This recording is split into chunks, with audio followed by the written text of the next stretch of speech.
குளிக்காமல் விளக்கேற்றலாமா? நம் வீட்டின் பூஜை அறையில் அதிகாலையில் குளிக்காமல் விளக்கேற்றலாமா என்று பல பேருக்கு பலவிதமான சந்தேகங்கள் இருந்து கொண்டுதான் இருக்கும். நீங்கள் சிவபக்தராக இருந்தால் இந்த வீடியோவை லைக் செய்து ஓம் நம சிவாய என கமெண்ட் செய்யவும், அது என்ன என்று தெரிந்து கொள்ள வீடியோவை முழுமையாக பார்க்கவும்.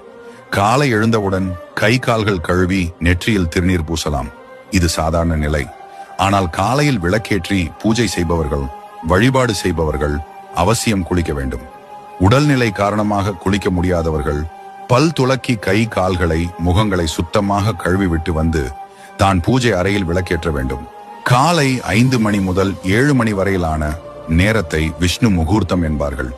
இந்த நேரத்தில் வீட்டில் விளக்கேற்றி வழிபடுவது மிகுந்த சுப பலன்களோடு நல்ல எண்ணங்கள் வீட்டில் என்றும் இருக்கும் என்று சித்தர்கள் கூறியது.